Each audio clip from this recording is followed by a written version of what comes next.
Hello Dark Case family, welcome home.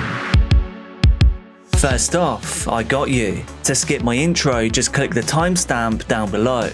Still here? I knew I could count on you. We are the forgotten, the forsaken, the outcasts. And I know that we've all been through something. But how incredible is it that we're all here together right now? Our own corner of the internet. A powerful little community. And because this is something I think everybody needs to hear sometimes, but often we have no one to tell us, everything is going to be okay. I really appreciate you all being here with me right now, and I honestly do. Making videos like this is actually a pretty lonely and intense experience, so I really do look forward to releasing each installment. It brings everyone together in one place, like an Avengers Assemble type situation, apart from the fact that there's a couple of 100,000 of you. And of course, we're much cooler. And don't get me wrong, I'm not complaining at all. I feel so privileged to be able to bring you these stories, to be able to do what I do.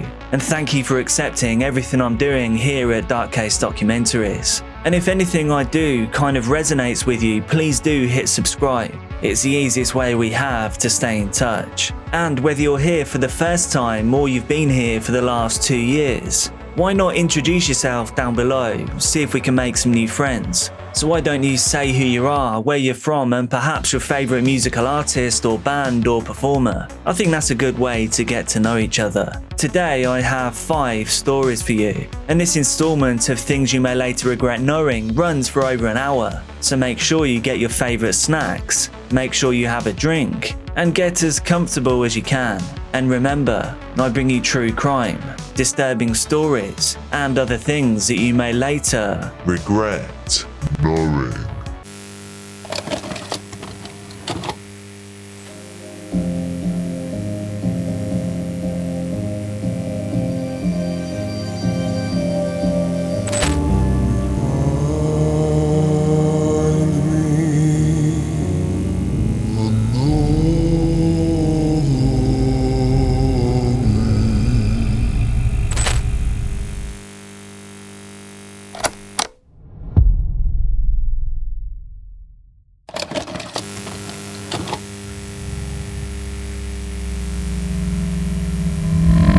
Queen Afu is renowned amongst her friends and family for having the most infectious smile. Her optimism seems boundless. When people are around her, she has a way of making them feel like anything is possible. This is despite the fact that for Queena, some of the things she encourages in others, she can no longer do herself. At 34 years old, she's had to get used to a new way of life. One that is very different than the way she once thought things would be at 18. Back in April of 2008, she just celebrated her birthday, and she was just finishing her senior year of high school. Queena really loved to read. She was always going to the library, and while she was there, she would check out new books at a speed her friends couldn't even fathom. "Finished already?" the librarian would say, as Queena would come in smiling, excitedly browsing the shelves for new books. And Queena's mum, Vanna, encouraged her reading. She was incredibly proud of her daughter for making the kind of life for herself in America that Vanna could only dreamed of when she was leaving Vietnam all those years ago in 1981. Mother Vanna had escaped on the floor of a small boat, travelling across the South China Sea and leaving behind everything she knew to start again in America. Even then, she knew that she'd be giving her future children better opportunities than if she'd stayed put. Vanna's father had been an officer in the South Vietnamese army, and when North Vietnam took over the country in 1975 at the end of the Vietnam War, he was imprisoned. Bombing had destroyed most of Vietnam's infrastructure, and where rice and vegetation had once grown in abundance, it was now stripped bare after toxic chemicals like Agent Orange had been used. So people made difficult and dangerous journeys to flee to different parts of the world, having to rebuild everything they once knew. As soon as Vanna's father was freed, he put his daughter on a refugee boat, and Vanna eventually made it to California before she went to the Tampa Bay area in Florida, where she started a family. She believed that because she'd already been through such difficulties, her daughters now wouldn't have to. They lived in the land of the free, the land of boundless opportunity, the place where if you just work hard enough, the American dream is yours for the taking. And this is why when Queena's life changed completely in 2008, Vanna just didn't see it coming. Queena had just won a full-time scholarship to the University of Florida. She spent most of her time either at school or volunteering when she wasn't reading.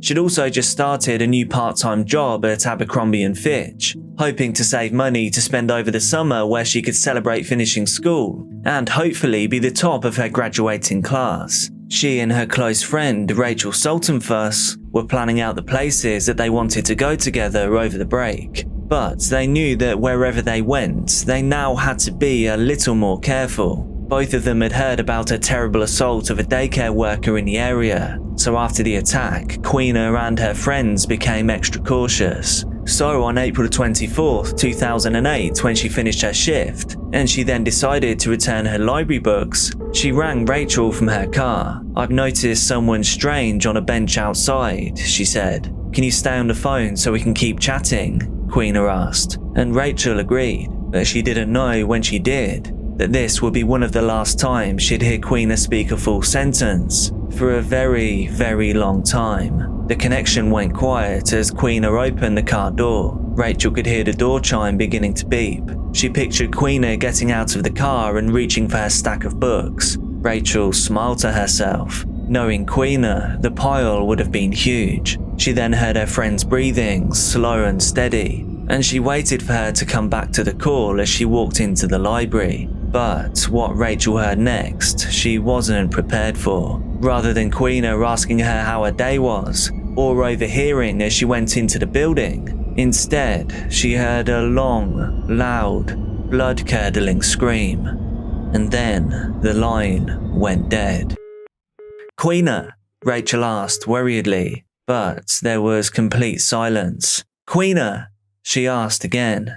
Rachel immediately tried to call back to make sure that everything was okay, but this time her friend's phone went straight to voicemail. "Hey, it's Queena. I'm not here right now. Just leave a message and I'll call you back." Rachel tried not to panic. I'm sure we've all done that thing where you're trying to phone someone back, but it just so happens to be at exactly the same time they're trying to call you. So the call just won't connect. A pretty reasonable explanation. And then Rachel remembered that after they heard about the attack in the area, she and Queena had swapped their families' numbers. Rachel tried a mutual friend first who lived close to the library to see if she could find out exactly what had happened. And then immediately after that, she called Queena's mum. "I'm not sure what's happened," she said, "but something isn't right." It was the mutual friend that arrived first in the car park. She scanned hurriedly for Queena's car, and that is when she noticed something strange. The door was left wide open, and as the friend got closer, she heard that the car was still running. Queena's phone was on the ground, shattered, and concerningly, a deep red liquid stained the concrete. She immediately called the police, terrified for her friend's safety. The police quickly arrived at the same time as Mother Vanna and Queena's sister Anna both did. Everyone had the same question on their mind. Where was Queena? The police started to fan out to search the nearby area. They looked under the other parked cars, and then spread out to check the library and its surroundings. One officer called out. There was a shape just behind the library building. As this officer got closer, he could just about tell what he was seeing was indeed Queena.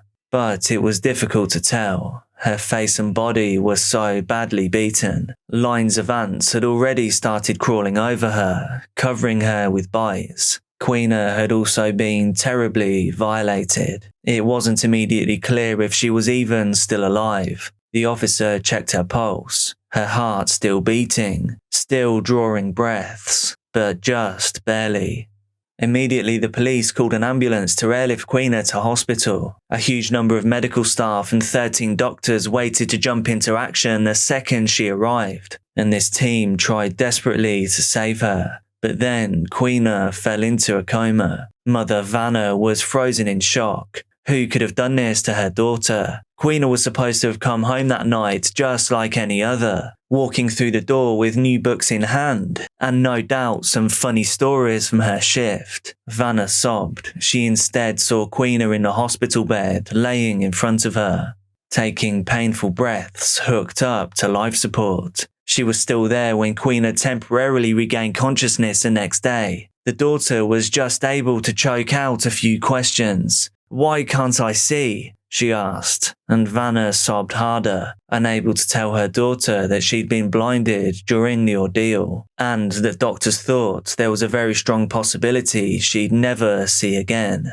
Queena would then come in and out of consciousness over the next few hours. Thankfully, it seemed like she was regaining consciousness for good. The bouts of unresponsiveness seemed to have come to an end, but this respite was cruelly short-lived. Just as it seemed things were getting better, they once more took a turn for the worse. Later that afternoon, she started having seizures. This was due to the head trauma and a growing pressure inside her head. To reduce the swelling in her brain, doctors performed emergency surgery. Vanna sat waiting for Queena in her hospital room after the procedure was complete. She hoped that she'd now be able to talk to her daughter, but instead the doctors had to place her in a medically induced coma. Queena had been too unstable to bring back around. Vanna didn't know if she'd hear her daughter's voice ever again, nor if she'd be able to hear the comforting words that she was offering her. She was determined to get justice for Queena, that whoever had done this would be held accountable.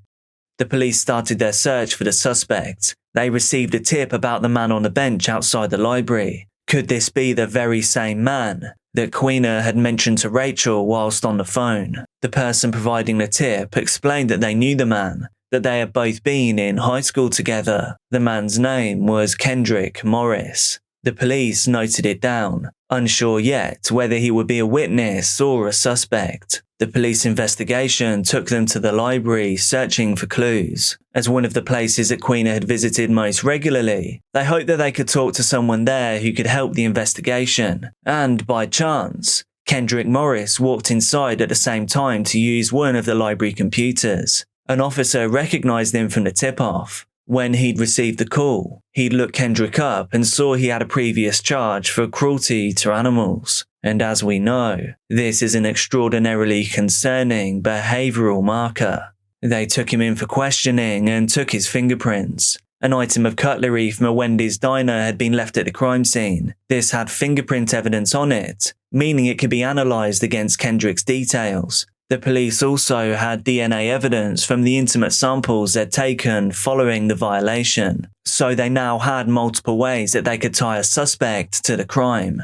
Back in the station, they ran Kendrick's fingerprints against the cutlery. It was around this time that police informed Mother Vanna that they may have found Queena's attacker, and the case was progressing. Everyone then waited anxiously for the results to come back. Was this force of evil about to be taken off the streets? When the police arrived at the hospital, in which Vanna had been sat in bedside vigil of her beloved daughter, she knew that it could only mean one thing. They had an update on the case. Vanna, an officer started. The DNA was a match. Kendrick Morris was the one who did this. The mother was speechless. All she wanted to ask Kendrick was why he'd hurt her daughter. The police mentioned that he was also the suspect for the other assault that had happened in the area, the one that had made Queena and Rachel start taking extra precautions. Queena was still in a coma whilst all of this was happening. In fact, 3 full weeks passed before she was woken up again, but nobody could know 100% the extent of her injuries at that stage. And after Queena finally opened her eyes, the doctors finally told her heartbroken mother that her daughter had suffered enormous brain injuries. She would no longer be able to walk, eat without assistance, or talk. It was almost impossible for this doting mother to accept that Queena would never be able to enjoy the small things in life that brought her so much joy. Simply walking into the library, hiring and reading books. These all seemed like cruel impossibilities now. Now it was time to fight for all of the ordinary things that Vanna could see would now actually be extraordinary feats for her daughter. But despite everything that had happened, Queena's smile was still the same. Her whole face would light up when she saw different friends and family members, and when she smiled, Vanna was reminded that her daughter was still very much there. Queena had survived, but her journey of rehabilitation would be a slow one, and despite her ongoing hard work, her paralysis was permanent. She was unable to speak, and her brain injuries would never heal. One dream of Queena had been to attend prom, an experience that was robbed from her by Kendrick Morris. However, 9 years after the attack, she was finally able to live out her dream. Longtime best friend Derek Perez proposed to her, and Queena accepted. They would go on to attend the event together, cheered on by the community and friends. Queena finally made it to her prom. Although usually a celebration of graduating high school, Mother Vanna saw this prom a little differently. It was a celebration of her amazing Queena still being alive, of her surviving against all odds. She wore a lilac dress with flowing sleeves, her hair brushed and twisted into an updo. Queena looked radiant.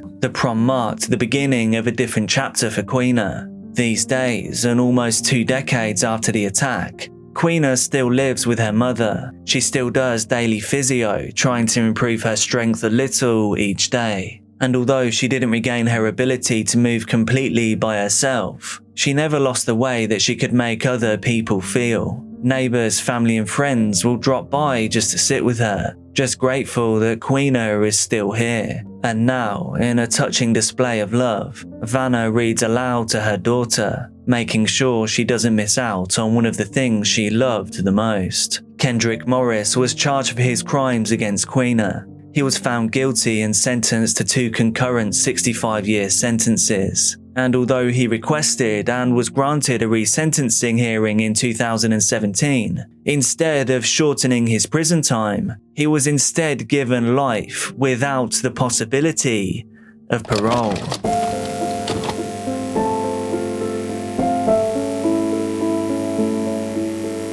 Alyssa Dayvolt had always loved makeup. When she was little, she'd try out her mum's lipstick in a mirror, tracing red over her lips and smudging the edges. She'd apply her eyeliner too, drawing shaky black lines across her eyelids. And when her mum caught her, she smiled at the image of a little girl in front of the mirror, simply playing.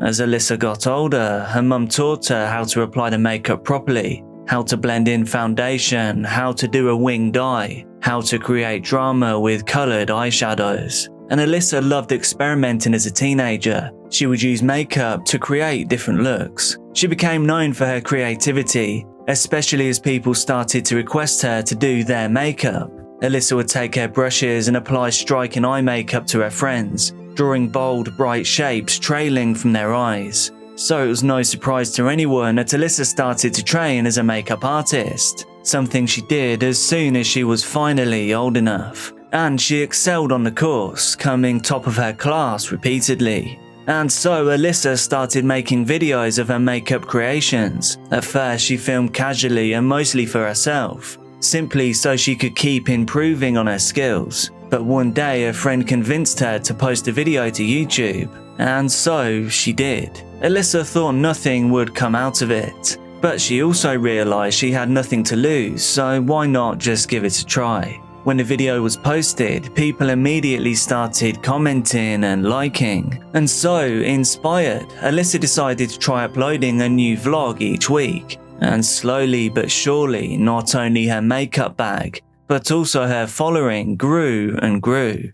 It allowed Alyssa to stay in her hometown of North Myrtle Beach, a beautiful city in South Carolina down on the coast. She'd always loved the city that she grew up in, and so she felt lucky that she could build her business completely online, aiming for that freedom of time and freedom of location. People were drawn to Alyssa's creativity, but also practical day-to-day tips. Her mum was so proud of her daughter's success. She would talk about Alyssa's YouTube channel any chance she could get. She'd think back to all those moments when Alyssa was small, when her interest in makeup had only just started.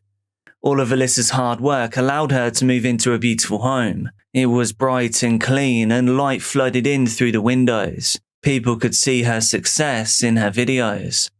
Just when things seemed like they couldn't be going any better for Alyssa, she met Chris. The two of them got on immediately, talking about their shared upbringing in Myrtle Beach, their passions and how they love to spend their free time. Soon they started to spend as much of that free time together as they possibly could. They'd drive down to the beach and go for long walks where they'd talk about their future that they were going to build together. Chris and Alyssa were inseparable, and this meant they couldn't be happier when they found out that Alyssa was in fact pregnant. She continued to film throughout her pregnancy. Her happiness made her glow as she walked her viewers through her latest makeup advice. And then she gave birth to a healthy baby girl. The happy couple felt like everything they'd been hoping for had finally happened. Together, they settled into the rhythm of new parenthood, and this meant Alyssa changed the style of her content, but only slightly. She now focused on how to apply makeup quickly when time was short, and how to hide dark circles effectively from those sleepless nights. She gained even more followers as her videos got better and better, and a lot of these newcomers were parents who appreciated her practical advice. Alyssa and Chris would take the same drives that they had done when they were dating, travelling on down to the beach, but now they would take their daughter too. Family days out now replaced the couple's date nights. Together they'd sit as a three, watching the sunset, their daughter's tiny feet kicking in the sand. But the family of three wouldn't stay that way for very long. Alyssa couldn't believe it when she found out she was pregnant for a second time. It still seemed so close to the first pregnancy, and so the family grew once more. They had another daughter, and life went on. Her first daughter had started to do the same as Alyssa had done when she was younger, watch her mum when she applied her makeup. Alyssa would quietly smile when she saw this. Happy patterns repeating themselves. In a small way, it's the circle of life in action.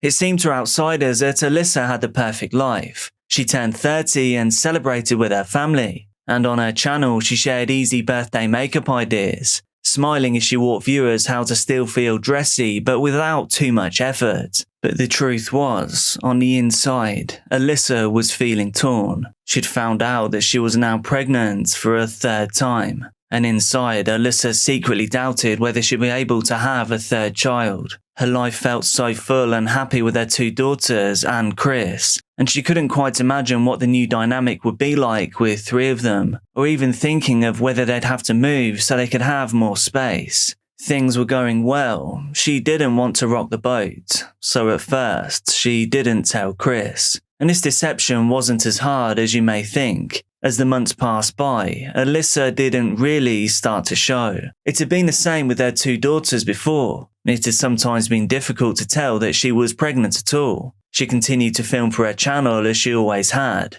and no one suspected anything different as Alyssa had only ever filmed from the neck up.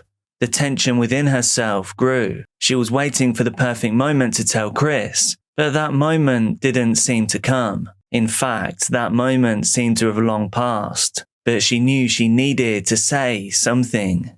However, time was pressing on. The moment never arrived, and the doubts that were creeping in never stopped. They only grew. In fact, Alyssa's entire pregnancy passed without her saying anything at all. Much like the life growing inside of her, so was the secret. Alyssa started to get more and more scared. The life she knew and loved seemed to be hanging in the balance. Then, one night when Chris was away, Alyssa found herself in excruciating pain. She knew from her experience with her previous daughters that she was having contractions. The third baby was coming. There was no hiding from that fact. It was late at night and her daughters were asleep in the other room. She started to cry, knowing she'd be delivering the baby alone. During the pregnancy, she'd only attended one hospital appointment, and nobody in her family, nobody in her life knew that she was expecting. Outside, the night was surprisingly cool for South Carolina, even in November. In the early hours of the morning, Alyssa gave birth to a baby girl. But this time, rather than showing her straight away to Chris, or taking the baby to the hospital to be checked, or indeed thinking of the family trips this girl would join with them to the beach, Alyssa did something completely unimaginable. She took the tiny body and held her for only the briefest second, and then, with her umbilical cord still around her neck, threw her into a trash bag. Alyssa ignored the cries for help. Everything soon turned quiet, so she walked outside with the bag and then put her in a garbage can situated by their house. Alyssa dropped the bag inside and then clanged the lid shut. She pushed any thoughts of feelings of guilt or love away, and instead thought of how the trash would be collected the next morning, and then no one would ever know or suspect what was in there. Alyssa saw Chris a little less frequently right after the birth. She felt detached from the horrors of what she'd done, and she tried to act normally, but a few months later, she found out that she was pregnant again. Alyssa felt the same as she had with her third daughter, completely numb.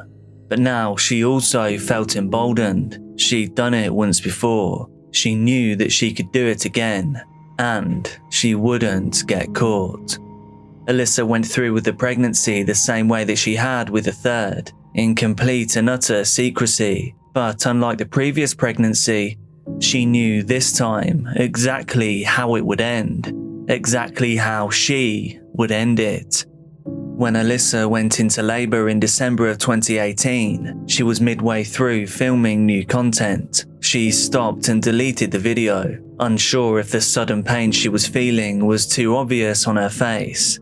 Alyssa was scared to do this on her own again, and as soon as she started to deliver the baby, something in her body didn't feel right. This time she felt a tear. Even so, this didn't stop her plan. As soon as she completed the delivery, her son this time, she put him in a bag. Later, police would find meconium, an expulsion that babies produce when they are born, inside of the trash bag. This meant that he was still alive when the bag was closed. Alyssa took the same fateful walk that she had done before, out of the house and over to the trash can. 2 days later, Alyssa was in excruciating pain. The tear caused by her labour had become infected. Alyssa was blacking out, dizzy and disorientated from the infection. She finally accepted that she'd have to go into the Grand Strand Regional Hospital, and whilst there, she planned not to tell anyone anything.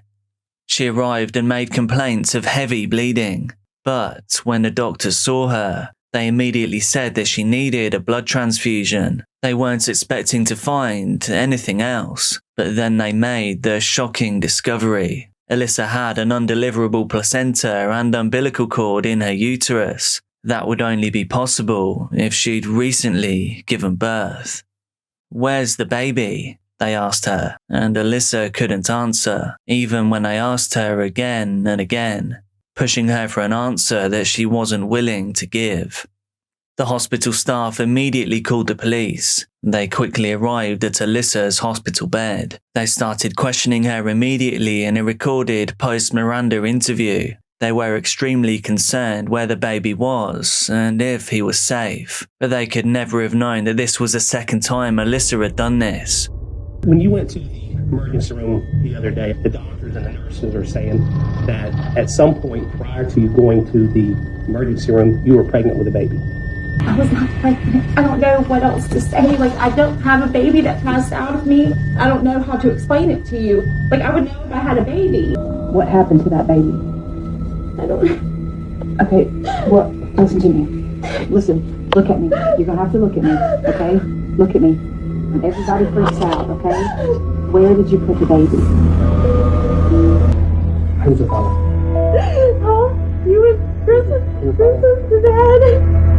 You couldn't tell her you were gaining weight or anything like that? I mean, he knew that I was getting a little bit of weight.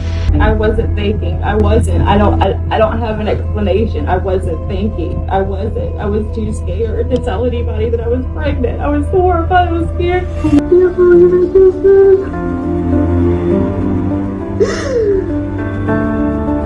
Were they both in the bathroom?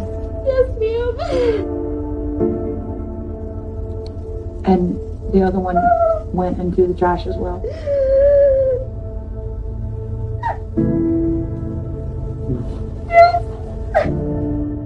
Initially, she denied ever having been pregnant, but then soon afterwards, sobbing, she confessed that she put her son in a trash bag.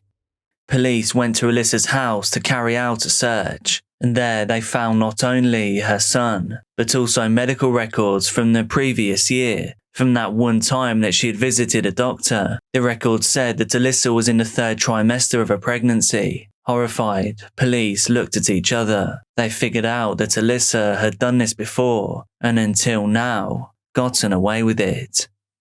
When Alyssa went home on bail from the hospital, the house was empty. She was no longer allowed contact with her daughters. Partner Chris was speechless, too devastated for words. "It feels like the biggest betrayal," he said. He couldn't comprehend how his perfect life with Alyssa had all just been a lie. A court date was set and the trial began, but one thing was missing: Alyssa. She refused to appear. However, the trial still went ahead in her absence. It lasted for just 4 days. As former partner Chris heard the evidence from the prosecution, he kept thinking of his 2 helpless children. Both of them he would never know. He and his family felt numb from hearing the details of what his partner had done.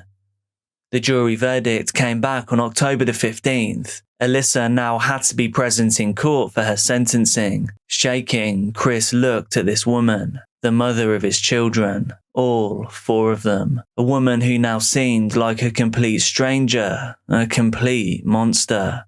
We find the defendant, Alyssa Davold, guilty of 2 counts of homicide by child abuse. The representative from the jury said, Chris received some sense of relief that justice at least was delivered. Alyssa heard the sentencing. She had received 40 years. As it was read out, she thought back to her early memories with her mother, and with her own 2 daughters, the ones that still lived, the ones that would occasionally join her on her channel in brief videos, thinking how much they loved to watch her, how much they admired her, and how everything she built, everything she loved, had now been lost, and it was all because of her own vile decisions. Chris watched her as she was escorted out in handcuffs. He knew she'd more than likely spend the rest of her life in prison. It's hard to think of any true justice for what Alyssa did, but being locked away with her thoughts will hopefully be punishment enough.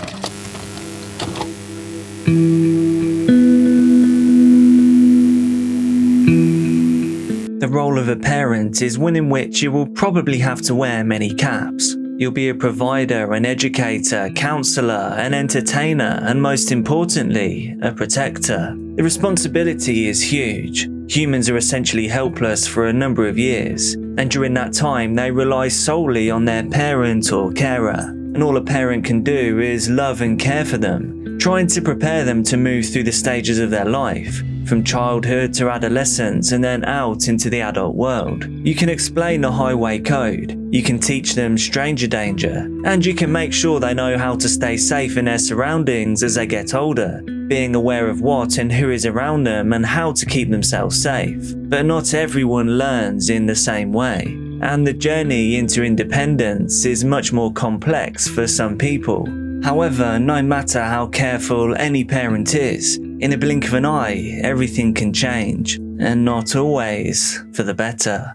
Today's case centers around a child who wasn't like the rest, a child with communicational difficulties, who presented his parents with a whole extra set of worries. For the parents of children on the spectrum, there can be a whole lot more to worry about in their world, and this indeed was the case for Arian Arnold's family.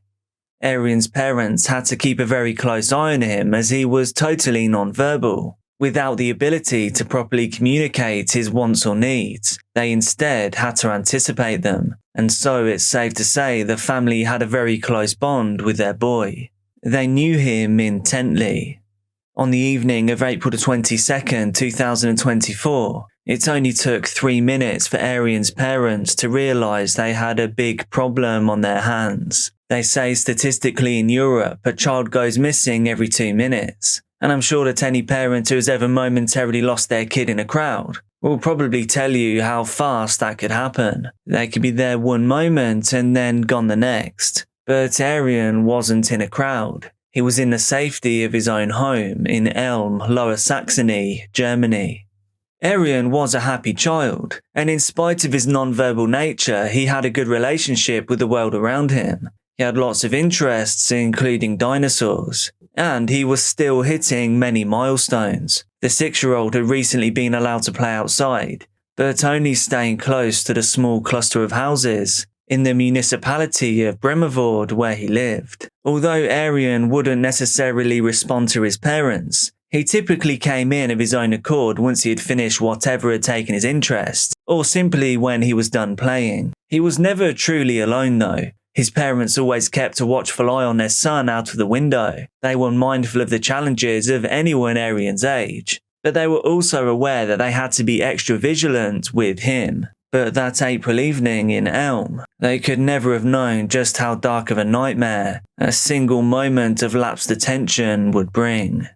Arian had a brand new trick, one that was clever but was also to have horrifying consequences. He really did enjoy being outside, and so, unable to communicate that verbally with his parents, unable to tell them that he wanted to go out and play, he had instead mastered the skill of opening locked doors, and this presented his parents with a new challenge, and it forced them to keep an even closer eye on their silent son. And that new trick is exactly what he did on April the 22nd. Unseen by either parent, he unlocked the front door and ran outside. One positive of this situation was that Arian's parents realized within minutes what their son had done. But when he wasn't simply playing outside in the garden, panic immediately set in. His father, given the severity of the circumstances, called the police and explained the situation. The family's world collapsed in on itself in an instant. Time is genuinely of the essence whenever anyone goes missing, but especially someone of this age. The sooner they are reported, the more favourable the outcome. And with Arian's lack of communication, and the nearby canola fields that led to the river and the woods, it was all the more crucial. The police chief took the matter seriously from the get-go, telling German tabloids the situation is dramatic. His main concern was that the boy was unable to articulate himself, and so would be unlikely to approach anyone for help. And to make matters all the worse, they knew that he would probably also not respond to his name being called, and this is typically the first thing anyone would do when searching for a missing person. Regardless of the challenges that his search and rescue efforts presented, his details were given to the community, and they would quickly show their unbelievable support for their neighbours. Everyone rallied around to help bring Arian home. The official report revealed that Arian had last been seen at 7:30 p.m. on Monday evening. The boy was shoeless, which I think just paints a sad picture, and he was wearing dragon-patterned sweatpants and an orange jumper with socks. The orange jumper made Arian visible at least, and incredibly, footage captured by CCTV around the time he disappeared did show him in his orange jumper walking around the nearby streets. As he was spotted so close to where he vanished from, the initial search zone was focused on Elm itself, and the local authorities came out in full force. By this time, Arian must have been scared. This case was unprecedented. Arian's communication issues were a big concern, but the thing that was troubling everyone most of all was the fact that Saxony had been particularly cold at night that month. Temperatures plummeted after the sun set. Hypothermia was a very real risk. Despite the father's quick reactions and the authorities' best efforts, as dark approached, Arian was still not found, and so everyone continued into the night. Searchers swept ditches in the dark. They checked hedges, barns, and every shed they could find, all in hopes of finding the shoeless little boy. The surrounding forest area was combed the following morning, with over 400 people now out and taking part in the search. An Army Tornado fighter jet soared in the sky above. Its job was taking thermal aerial pictures, and it was soon joined by a helicopter as well as an ominous sonar boat that was deployed in a nearby river. The response to this case was truly heartwarming, with everyone's hopes pinned on finding Arian, hopes that relied on the kindness of others actively helping him, as he couldn't ask for help himself. With the number of volunteers growing, there was a possible breakthrough in the case. Fresh footprints were discovered, and there were also new sightings being reported. So with a fresh hope, everyone rallied around as it felt like the end was finally in sight. However, all of these leads led to nothing. By Wednesday, the rescue efforts were incredible. Soldiers and firefighters combed the fields alongside the police with sniffer dogs, and alongside them were hundreds of volunteers. But even with over 600 pairs of boots on the ground and multiple drones dispatched overhead, Arian was still somehow nowhere to be found. At this point, officials believed that the boy could have found somewhere to hide. There was a possibility that he had managed to stay out of the elements and to stay warm, hunkering down somewhere and staying safe. Locals were urged to check their personal CCTV cameras and to search any and all outbuildings, no matter how small or unlikely, all in the hope that he had indeed found a hiding place away from the potentially intimidating search efforts. It's easy to imagine that the whole thing would have been very frightening. The very people that were trying to help could have been forcing Arian to hide from them. At this stage in the investigation, there was no real suspicion of foul play, so the search on the ground continued.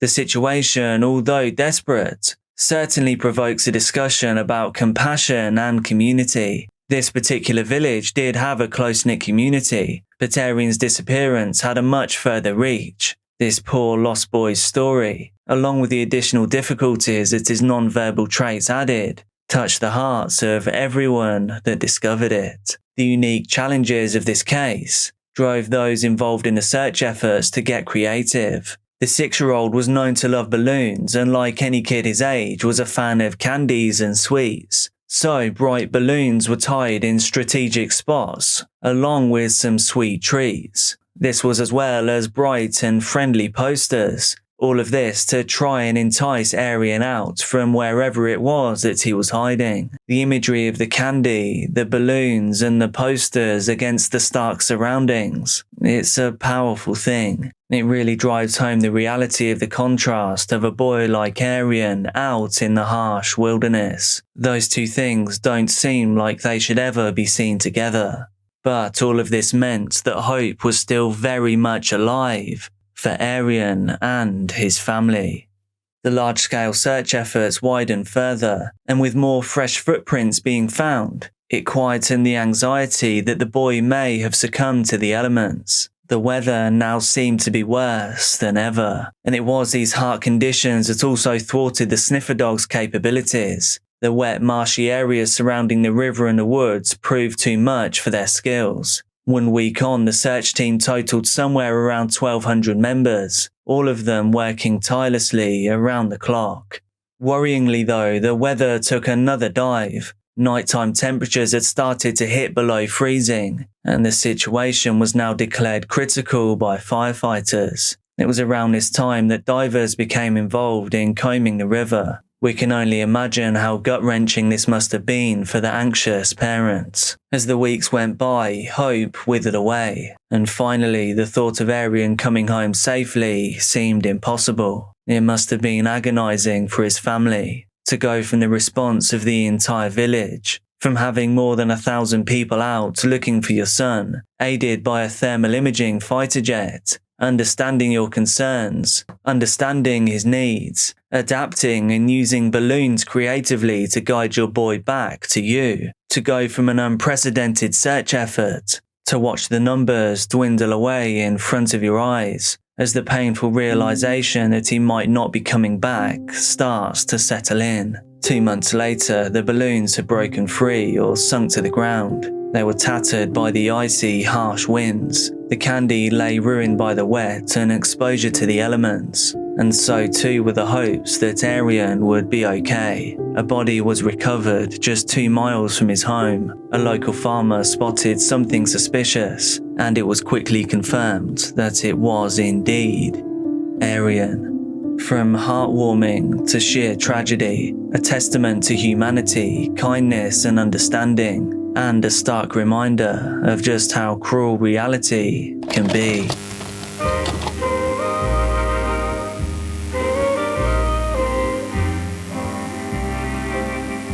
In 1945 America, Barbara Kent was 13 years old. She was from New Mexico and had big dreams of becoming a famous dancer. The cinemas showcased talented movers like Gene Kelly, Fred Astaire, Judy Garland and Ginger Rogers. So why couldn't Barbara be next? The perfect opportunity arose for the teenager to further her possible career, and if not, to at least have the experience of a lifetime.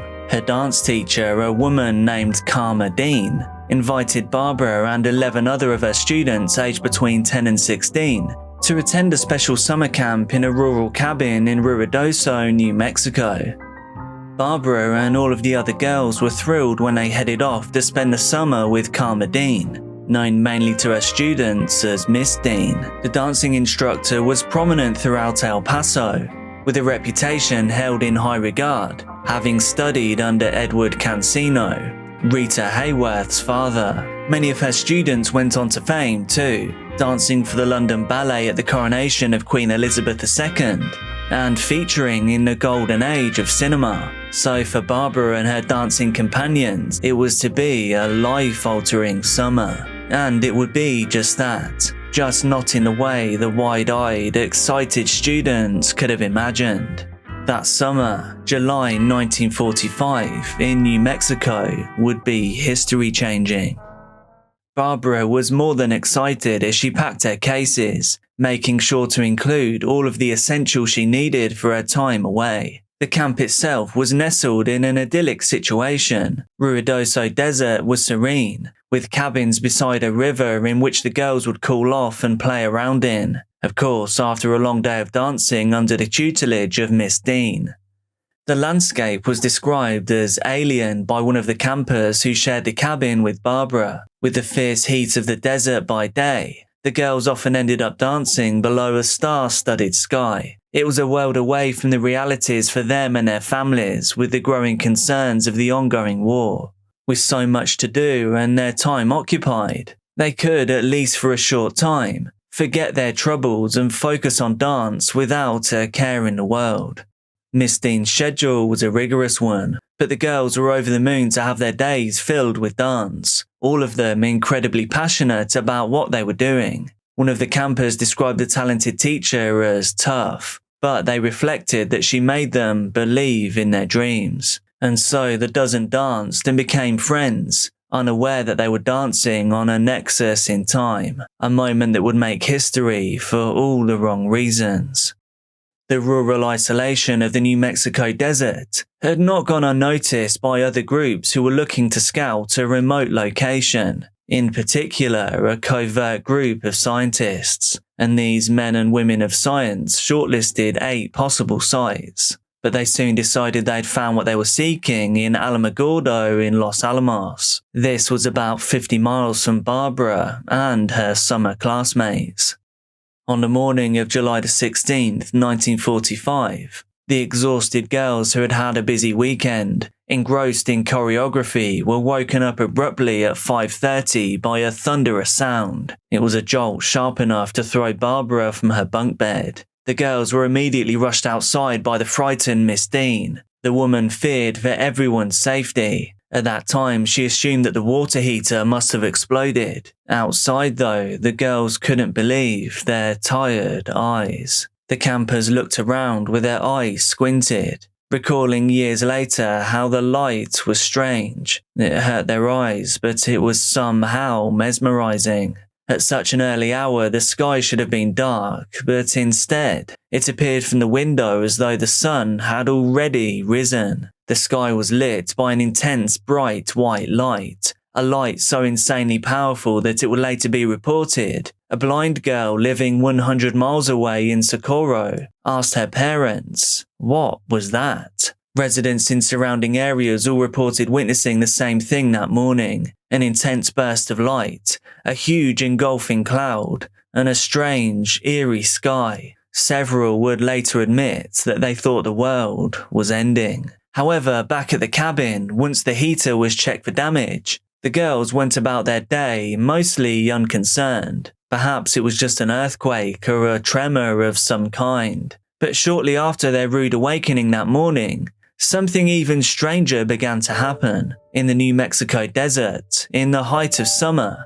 snowflakes began to fall. This was something so strange yet so exciting to witness that the girls ventured back out to play in this curious phenomenon. Barbara would later describe the day as winter in July, recalling how she and her companions had danced and twirled beneath the flakes in glee, with some of the children even catching the white flakes on their tongues and others rubbing them on their faces. They were excited by the whole affair, but understood that something was kind of weird too. The snowflakes that were falling weren't icy cold. In fact, quite the contrary. They quickly noticed that they were hot to the touch. However, in their innocence and with no ability to Google the answer, they assumed that this was simply down to it being a hot July morning and nothing else. They didn't understand the reality of the situation as they danced in the snow falling from the sky and spent their day frolicking in the river as they had in the days before. Photos of the girls taken on that ominous day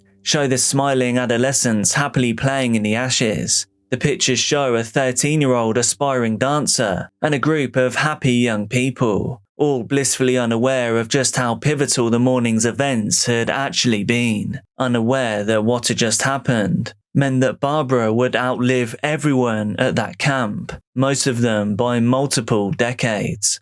The explosion had been felt and heard by many, and some people quite rightly had questions. Civilian concerns were quickly put to rest when a commanding officer of the Alamogordo Air Base fed the press a convincing cover story. Barbara Kent heard the lies firsthand from the government officials the following day. Miss Dean took them all into a very crowded Ruidoso for the announcement. It was explained that the morning's explosion had been down to an ammunition magazine full of high explosives and pyrotechnics. The so-called dump explosion was the answer that everyone was looking for, and that story was pushed as a source. Everyone was told not to worry. Concerns faded away. While some people had doubts, Miss Dean accepted the cover-up as the truth, and so she and the girls headed back to their cabin to continue working on their routines, all without an inkling of what they, the surrounding water, crops, livestock and land had been exposed to. They had no idea of the danger that they were really in. They could never have foreseen the aftermath of the nightmarish health problems that would follow them all to the grave.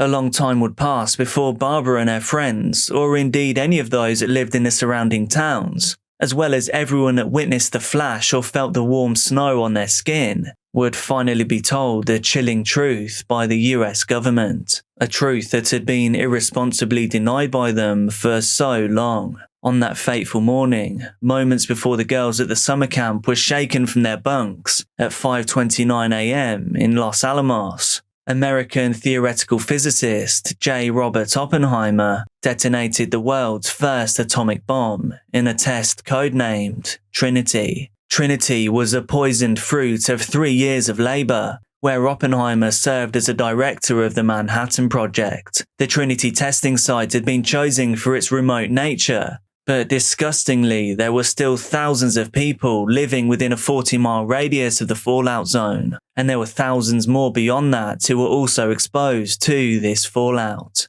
Given the ongoing war and the secrecy of the nuclear weapons project, a decision was made from the top down not to warn or evacuate anyone. They were simply sacrificial lambs to the nuclear arms race. And now, almost 80 years on from the blast, these unlucky souls are now referred to as downwinders. The explosion was far bigger and brighter than Oppenheimer and its creators had imagined. The plutonium bomb was placed on top of a steel tower, and this structure was obliterated during the detonation. Only 3 of the 13 pounds of plutonium within the impulsion device actually went through the fission process. Much of the nuclear substance was simply made airborne. This was because the explosion was so much bigger than anyone anticipated. The reaction produced an immediate devastating heat, a heat that was 10,000 times hotter than the surface of the sun, and the cloud that it produced was estimated to have reached 70,000 feet, which meant it would have entered the Earth's protective ozone layer. So what chance did the ordinary, unprotected civilians like Barbara actually stand?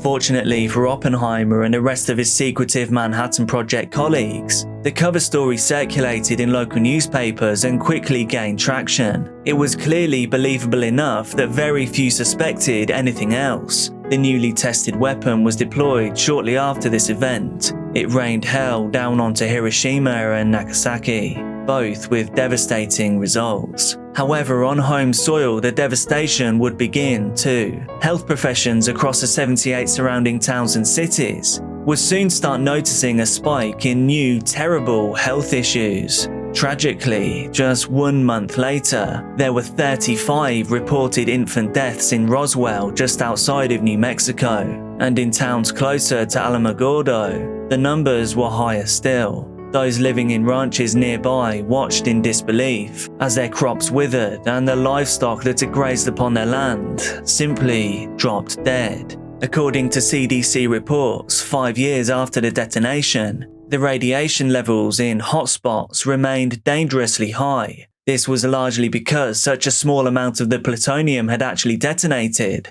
meaning that the rest went into the environment and the atmosphere, leaching into the soil and groundwater. As time passed, the effects of the atomic testing in Alamogordo still remained of concern. Cancer rates went through the roof. The hot snow that fell on that day was essentially pure nuclear fallout. Fallout that was caught on the tongues of the summer camp attendees and danced in as if an early magical Christmas miracle was occurring. Its effects were simply horrifying. Every single one of her fellow campers passed away before Barbara turned 30. This makes her the lone survivor. However, Barbara Kent did not escape unscathed. Now in her 90s, she may have outlived her fellow dancers, but she suffered lifelong illnesses, including several bouts of aggressive cancer, all of which she somehow beat.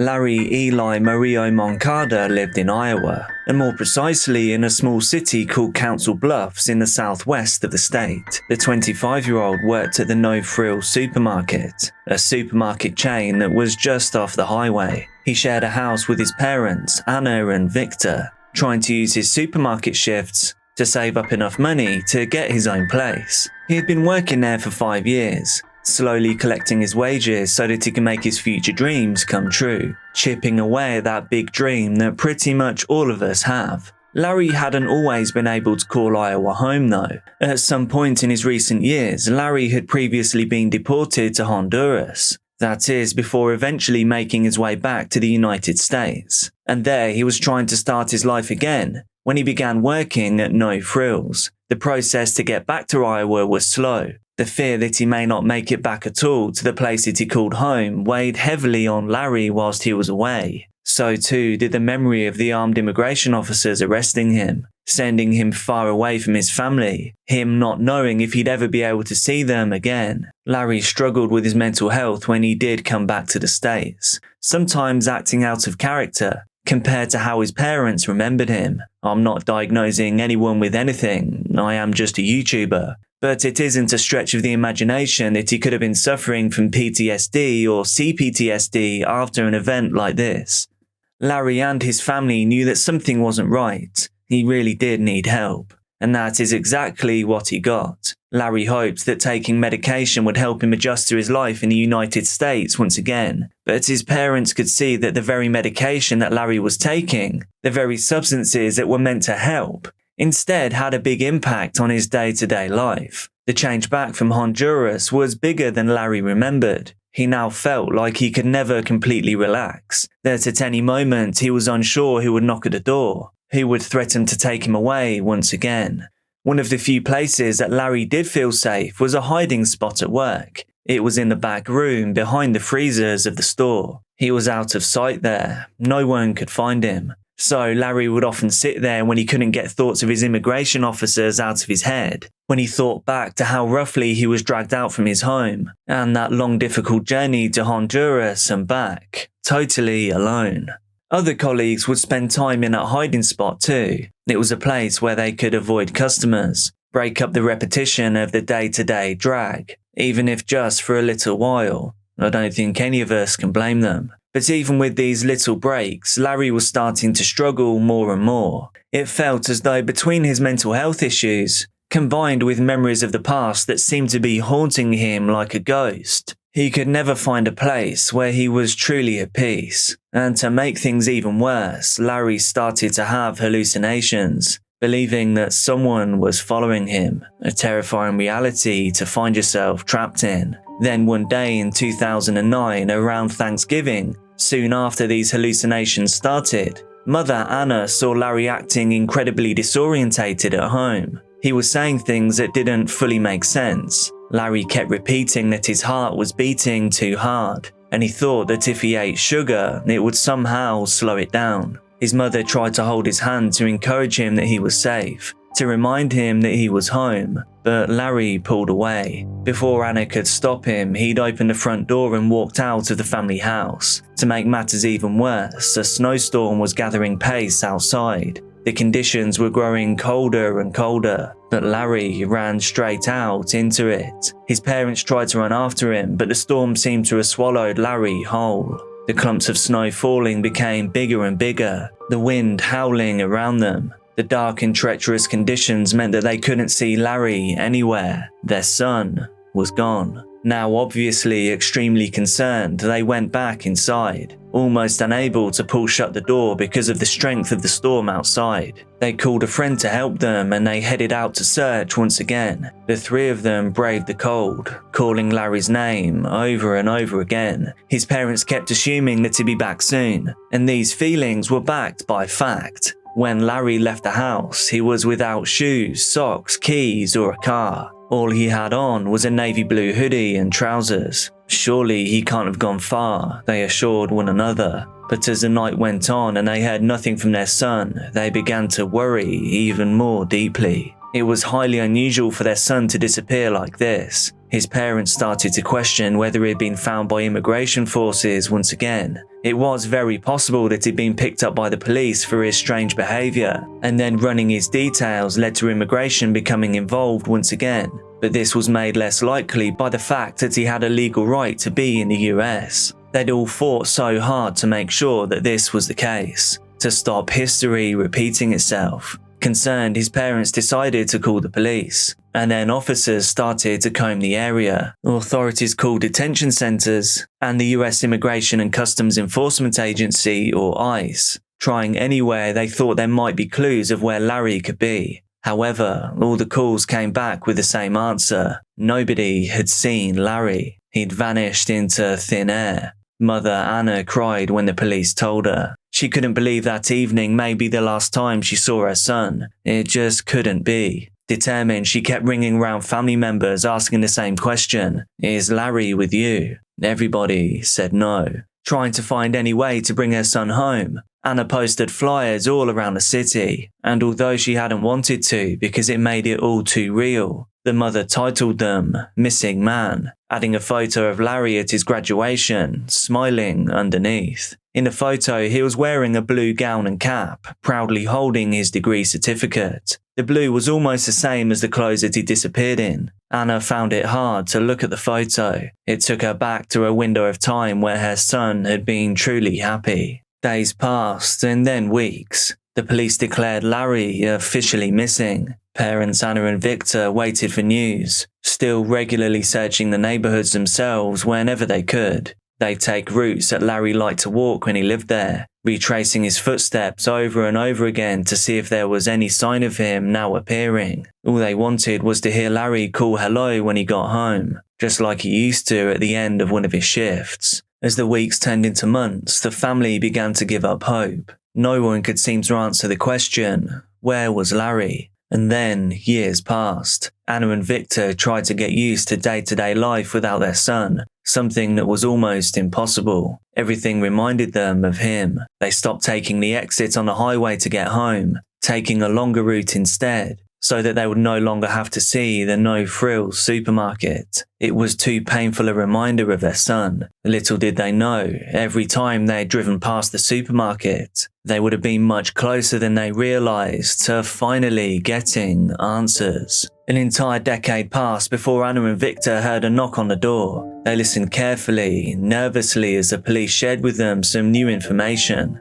They had finally found Larry. For a moment, the family felt hope, but these hopes were soon dashed in the worst possible way. What police had found was only remains, but it was the location where they were discovered that was the hardest thing to believe. These loving parents would never see their son alive again. The no-frills supermarket had closed down during the time that Larry was missing, the place where his parents couldn't face driving past because it reminded them too deeply of their beloved son. But the pain that Anna and Victor felt at the sight of the shop gained new meaning. Remember, Larry worked there, and it was also the place where for some reason he felt safest. Safe in his secret hiding place behind the scenes of shelves and freezers. On that night that Larry went missing, heading out into the snowstorm, it was a safe space that Larry was heading for, perhaps trying to quieten his mind. The events that followed are not completely known, but 10 years later, Larry was discovered in the very same place. There was an 18-inch gap behind a freezer in the wall, and somehow Larry must have fallen through.